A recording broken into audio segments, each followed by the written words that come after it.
자, 우리 설교 제목을 따라해 봅시다. 넘어질까 조심하라. 다시 한번 넘어질까 조심하라. 넘어질까 조심하라 라는 제목으로 같이 고린도전서 10장의 말씀 본문을 중심으로 은혜를 나누기 원합니다. 제가 어렸을 적에 저희 아버지가 저에게 지어주신 별명이 있습니다. 그게 뭐냐면 덜렁이에요.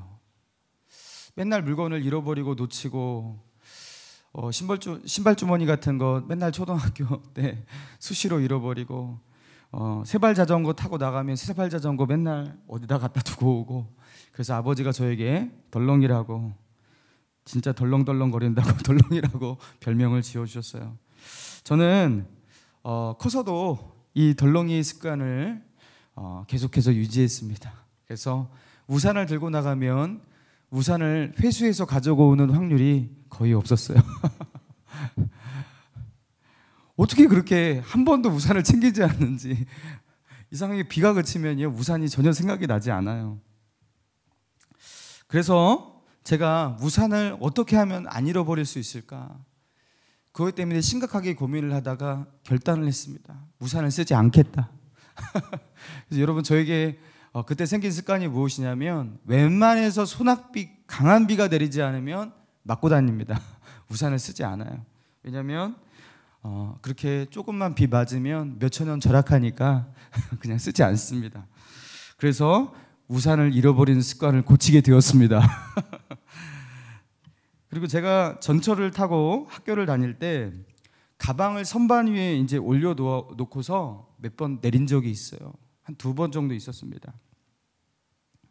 그래서 나는 어떻게 이렇게 가방도 입고 내릴까, 굉장히 심각하다, 철저하게 저하게 절망한 후에 그때부터는 아무리 가방이 무겁다 하여도 가방을 선반 위에 올려두지 않아요. 가방을 저의 가랑이 사이에다가 끼워 넣습니다. 그리고 내릴 때 이게 걸리잖아요. 그래서 절대로 그 다음부터 가방을 잃어버린 일이 없게 되었습니다.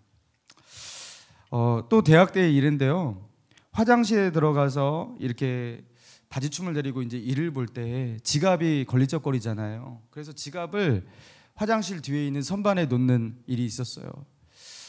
지갑을 잃어버렸습니다. 지갑을 잃어버려서 다시는 잃어버리지 말아야지 하고서 새 지갑을 샀습니다. 한 달 뒤에 또 잃어버렸습니다. 똑같이 잃어버렸습니다. 그 다음부터 어떻게 하면 지갑을 잃어버리지 않을 수 있을까 하고서 그 다음부터는 지갑을 손에 꼭 잡고 꼭 잡고 절대로 놓지 않는 습관이 생겼어요. 그 뒤로는 뭐 지갑이 어떻게 떨어져서 잃어버린 일이 있어도 제가 이렇게 실수해서 잃어버리는 습관은 없어지게 되었습니다. 여러분, 자신의 이 작은 잘못된 습관들, 그거 고치는 거 어렵더라고요. 그거 쉽게 안 된다라는 거 그러나 인정하고서 나는 이거 잘 안 되는구나 인정하고서 그 다음부터 그것을 고치기 위해서 마음을 단단히 먹지 않으면 그 작은 습관 하나도 쉽게 안 고쳐진다라는 거 저의 인생을 통해서 배우고 깨달았어요. 마음 단단히 먹어야지 작은 것도 하나 고칠 수가 있더라고요. 여러분, 신앙도 그렇습니다. 바울이 디모데전서 6장 12절에 디모데에게 이렇게 말합니다. 디모데야, 믿음의 선한 싸움을 싸우라. 믿음의 선한 싸움을 같이 싸우자고 그렇게 말합니다. 여러분, 왜 신앙을 믿음의 선한 싸움이라고, 그 싸움이라는 난폭한 용어를 사용해서 바울이 표현했을까요? 여러분, 신앙이 왜 싸움입니까? 여러분, 싸움이라는 것은 상대가 안 되는 사람과 대결을 할 때 그것을 싸움이라고 하지 않아요. 싸움에는 뭔가 대등함이 있고 그 속에 치열함이 있을 때 그것을 싸움이라고 합니다. 여러분, 스포츠 경기를 할 때 선수 가운데 이렇게 경기를 하는데 실력차가 너무 형격히 나는 선수 간의 그 대결을 볼 때 우리는 그렇게 말하잖아요. 싸움이 안 되네, 이게 대결이 안 되네, 그렇게 말하잖아요. 여러분, 치열함이 없을 때는 그건 싸움이라고 표현하지 않아요. 제가 정현이와 힘싸움을 해요. 요새는 좀 되는구나. 많이 커갖고. 여러분, 그런데 이걸 싸움이라고 하지 않잖아요. 그죠? 그 속에 형격한 힘의 차이가 날 때는 그건 싸움이라고 하지 않습니다. 여러분, 그런데 바울이 또 하나님께서 믿음을 선한 그 싸움이라고 표현한 이유는 무엇입니까? 그 속에 치열함이 있기 때문에 그래요. 거기에 전력을 다하지 않으면 이길 수 없는 치열한 싸움이 있기 때문에 신앙을 그렇게 표현하고 있는 거예요. 여러분, 그런데 우리는 신앙을 너무 쉽게 생각하는 경향이 있어요. 신앙생활을 어떤 은혜 한번 강하게 한번 받고, 그리고 어떤 신앙의 비결을 한번 터득하고, 그러면 그때부터 신앙이라는 것이 술술 저절로 되는 것 같이 그렇게 편하게 생각하는 그런 분들이 더러 있습니다. 여러분, 그런 분들은요 넘어집니다. 여러분, 신앙은 그렇게 만만하지가 않은 거예요. 이 치열한 싸움의 심각성을 인지하지 못하면 우리는 넘어지게 돼 있다라는 거예요. 그래서 하나님은 말씀하시는 거예요. 선줄로 생각하는 자는 넘어질까 조심하라. 우리가 은혜 가운데 있고 하나님의 은혜가 우리를 붙들어 주시지만, 우리가 선줄로 생각해서 나는 됐다, 이런 순간 우리는 넘어질 수 있다라는 거예요. 방심하면 안 된다라는 거예요. 여러분, 그런 맥락 속에서 우리 본문의 말씀을 한번 보겠습니다. 1절부터 4절까지 한번 읽어볼까요? 1절부터 4절까지 시작. 형제들아, 나는 너희가 알지 못하기를 원하지 아니하노니 우리 조상들이 다 구름 아래 있고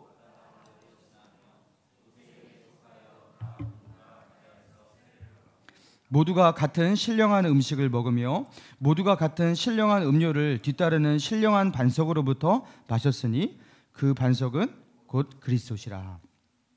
자, 1절에서 어떻게 말하고 있습니까? 우리 조상들이, 중간 보니까 우리 조상들이 다 구름 아래 있고 바다 가운데로 지났다, 이렇게 표현하고 있어. 여러분, 이게 무슨 뜻일까 이해가 안 되시는 분이 있을 거예요. 이게 뭘 말하는 거냐면 모세를 통해서 하나님께서 뒤에 애굽 사람들이 추격을 할 때 어떻게 합니까? 홍해의 바다를 가르잖아요. 그때 그 홍해의 바다를 가를 때 어떻게 되었어요? 바닷물이 그들이 지날 때 좌우에 벽이 되어 섰다고 그렇게 표현되어 있습니다. 여러분, 그러니까 그 이스라엘 백성들이 홍해를, 그 마른 땅을, 그 바다 위를 걷는데 그 마른 땅을 걸으면서 좌우에 벽이 되어서 물이 기립해서 서 있는 모습을 보고 걸었으니, 여러분, 이게 얼마나 대단한 광경이에요. 여러분, 우리가 체험할 수 있는 일생의 기적 가운데 이렇게 놀라운 기적이 과연 한 번이라도 일어날 수 있을까 싶은 그런 기적을 그 200만의 그 이스라엘 백성들이, 장정만 60만, 그 200만의 백성들이 그것을 눈으로 보면서 걸어갔던 거예요. 여러분, 얼마나 대단했겠습니까? 하나님의 살아계심이 그 눈으로 확인되고 체험되는 그 감격적인 순간인 거예요. 그들은 이렇게, 그렇죠? 구름 안에 있고 바다 한가운데를 지났던 그런 기적의 백성들이다, 이렇게 말하고 있습니다. 그리고 3절 보세요. 3절. 모두가 신령한 음식을 먹으며 모두가 같은 신령한 음료를 뒤따르는 신령한 반석으로부터 마셨으니, 이렇게 나와요. 자, 여기서 신령한 음식을 먹었다, 이건 누구를, 어떤 상황을 말하는 거냐면 이스라엘 백성들이 어떤 음식을 먹고 광야에서 살았어요?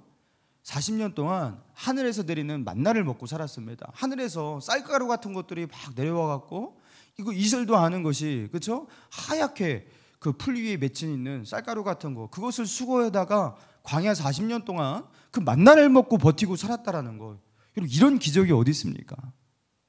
또 신령한 음료를 신령한 반석으로 또 마셨다. 이건 뭘 말하는 거예요? 그들이 광야에 들어가서 그저 물이 없어서 가랄 때, 그죠? 그때 하나님을 막 원망하기도 하고 그러잖아요. 그때 어떻게 하십니까?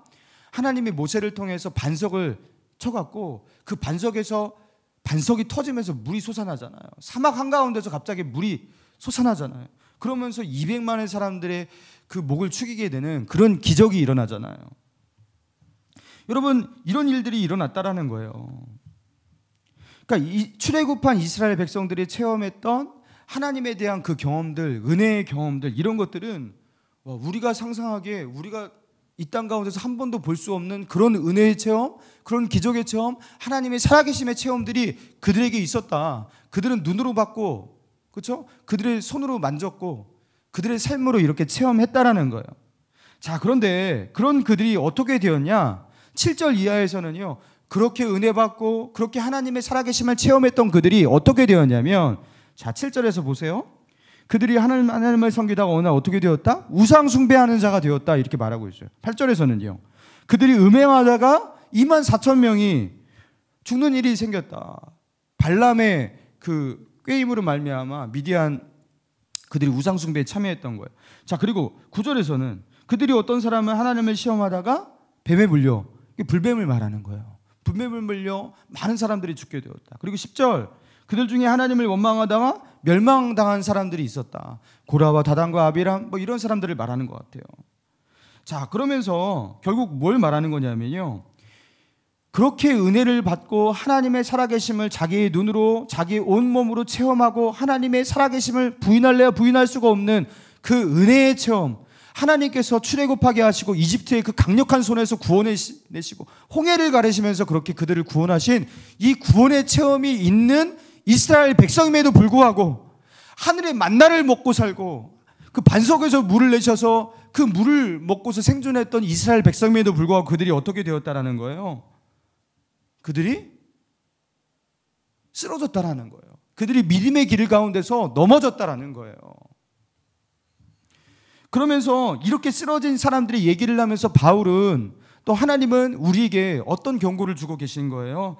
너희가 은혜를 크게 받고 많이 받았다고 그것으로 신앙이 한 번에 해결되는 게 아니라는 겁니다. 은혜를 받아도 하나님의 살아계심을 확실히 체험했을지라도, 그리고 그 누구도 본 적이 없는 하늘의 기적을 경험했을지라도, 그런 신앙일지라도 이스라엘 백성들이 그 가운데서 그렇게 쓰러졌던 것처럼, 넘어졌던 것처럼 우리도 넘어질 수 있다라고 그렇게 말하고 있는 거예요. 그러면서 성경에서 실패했던 그들의 조상의 이야기를 하고 있는 겁니다. 여러분, 이것뿐만 아니라 성경은요, 신앙의 레이스에서 실패했던, 넘어졌던 많은 사람들을 얘기하고 있어요. 사사기에 보면은, 그죠? 얼마나 많습니까? 삼손 같은 사람들, 그리고 사무엘상에 나온 사울 왕 같은 사람들, 그리고 열왕기 상하에 나온 많은 왕들의 이야기. 여러분, 성경은 왜 실패한 이야기를 그렇게 많이 하고 있을까요? 좋은 이야기, 신앙으로 승리한 이야기, 믿음을 따라 살아갔던 어떤 사람, 인물, 이 긍정적인 모습만 보여주면 좋지 왜 그 실패한 것들을 그렇게 많이 다루고 있을까요? 그 이유를 오늘 본문 11절에서 말하고 있어요. 11절 같이 읽습니다. 시작. 그들에게 일어난 이런 일은 본보기가 되고 또한 말세를 만난 우리를 깨우치기 위하여 기록되었느니라. 여러분, 그들이 본보기해야 돼서 우리는 어떻게 하라고요? 그들의 전철을 밟지 말라고요. 우리로 하여금 깨우치기 위해서, 이 신앙생활이 어떻다는 걸 깨우치기 위해서요, 믿음의 싸움을 싸우는 이것이 만만하지 않다라는 것, 그리고 우리가 이 믿음의 싸움, 신앙의 싸움을 싸울 때 우리가 가져야 될 자세가 어떠해야 할지를 우리에게 깨우치기 위해서 이렇게 실패의 사례들도 하나님께서는 우리에게 보여주고 있다라는 거예요. 그러면서 이 본문의 결론은 그것입니다. 자, 12절 같이 읽습니다. 시작.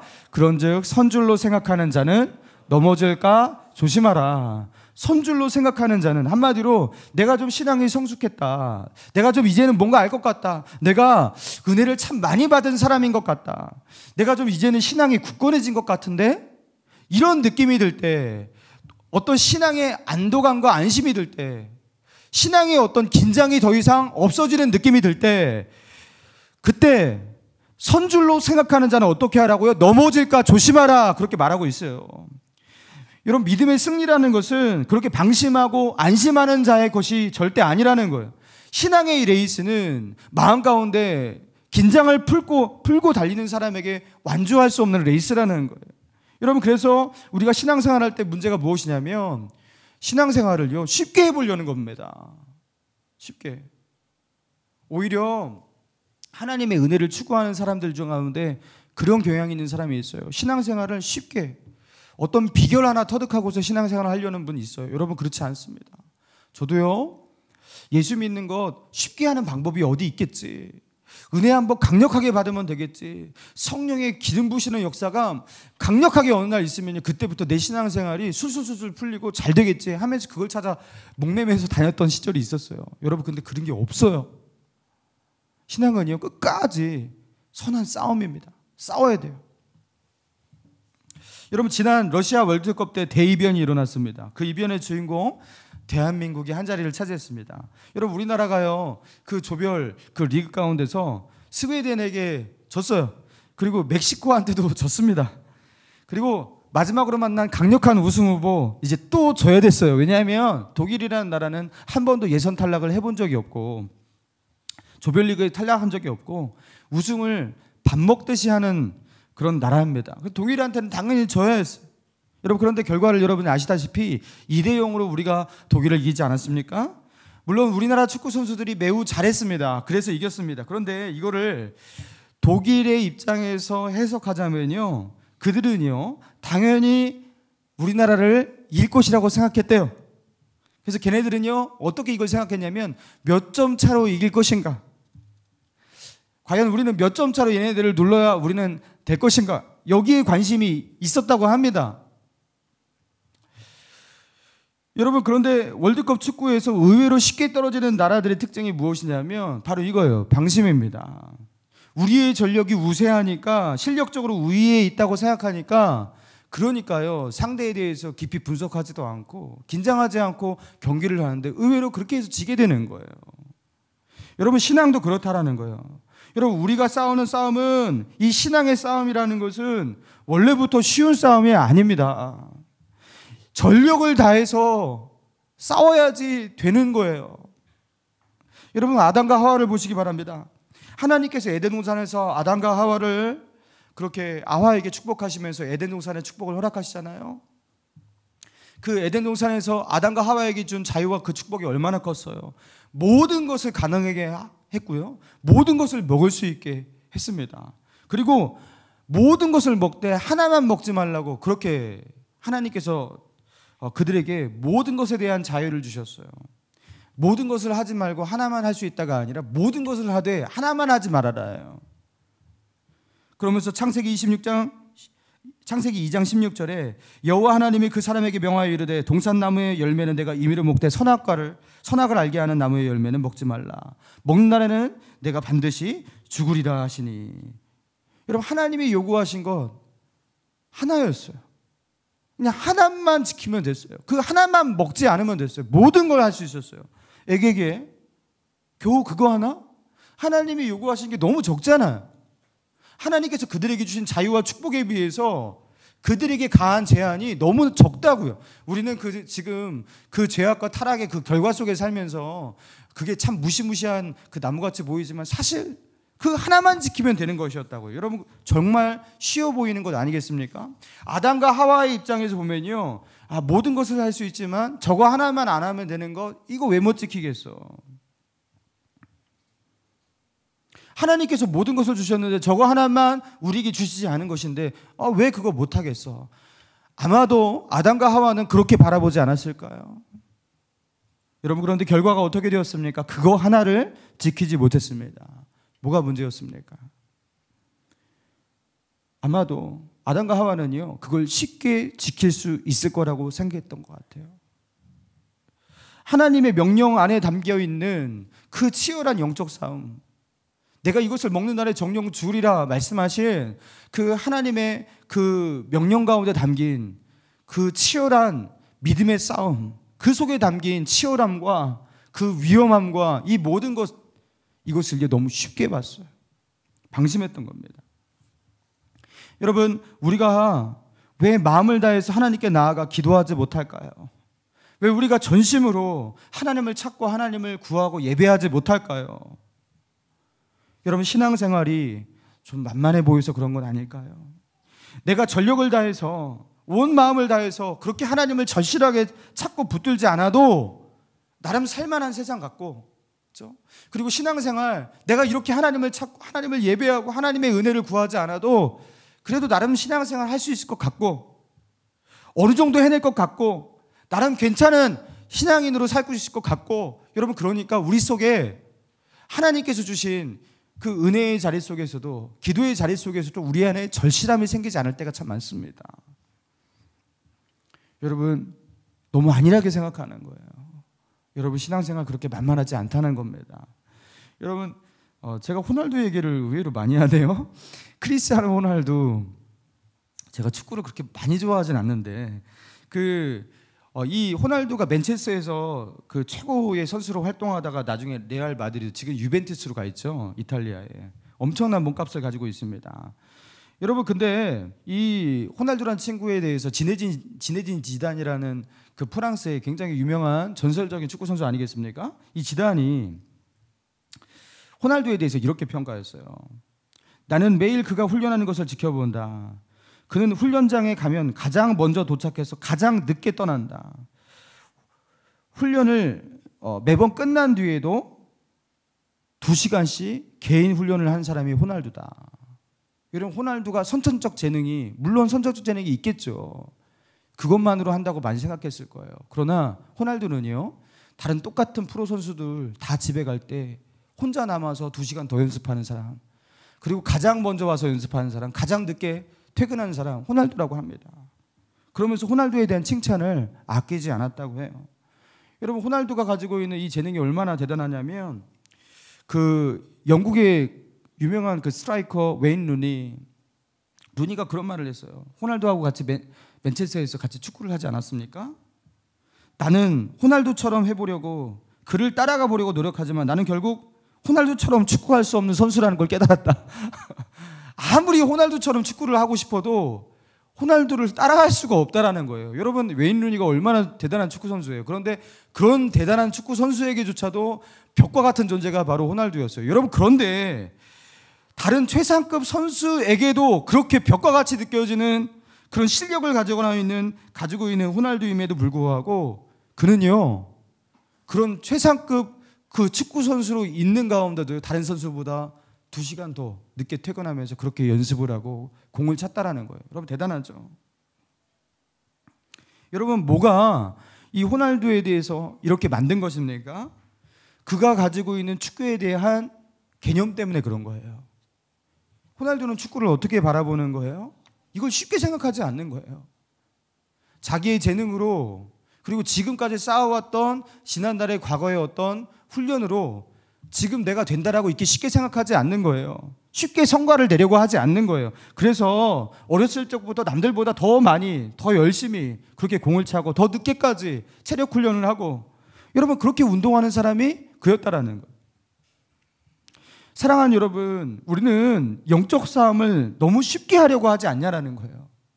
신앙이라는 거에 대해서, 믿음이라는 거에 대해서 우리가 가지고 있는 개념이 잘못되어 있지 않냐라는 거예요. 돈 벌고 먹고 사는 문제 앞에서는요, 굉장히 진지해져요. 때로는 내 앞날이 불투명하고 돈벌이가 불투명해질 때는요, 밤잠도 잘 오지 않을 정도로 고민하면서 그렇게 아내와 상의하고 우리 어떻게 살지 막 그렇게 고민합니다. 그런데 이상하게 신앙의 문제만큼은 그렇게 진지해지지가 않은 우리의 모습. 내 영혼이 하나님 앞에서, 나의 신앙이 하나님 앞에서 떳떳하지 못함에도 불구하고 그 문제만큼은 그렇게 진지해지지 않는 그런 우리의 모습이 있지 않습니까? 여러분, 신앙생활 그렇게 하면요, 할 수 없습니다. 주님은 누가복음 14장에서 이렇게 말씀하셨어요. 수많은 무리가 함께 갈새 예수께서 돌이키사 이르시되, 무릇 내게 오는 자는 자기 부모와 처자와 형제와 자매와 더욱이 자기 목숨까지 미워하지 아니하면 능히 내 제자가 되지 못하고, 누구든지 자기 십자가를 지고 나를 따르지 않는 자도 능히 내 제자가 되지 못하리라. 이와 같이 너희 중에서 누구든지 자기의 모든 소유를 버리지 아니하면 능히 내 제자가 되지 못하리라. 여러분, 예수님을 따르려는 제자들, 예수님을 따르려는 이 군중들이 막 따르고 있는데 예수님께서 지금 너무 심한 말 하고 계시는 거 아니에요? 너희가 너희 가족들 미워하지 않으면, 그거 버릴 각오 되지 않으면 나를 따르지 못할 것이다. 여러분, 얼마나 충격적인 말이에요. 너희의 목숨과 너희 재산, 그 모든 것들을 버릴 각오가 되지 아니하면 나의 제자가 되지 못할 것이다. 여러분, 왜 이렇게 심각하게 말씀하고 계실까요?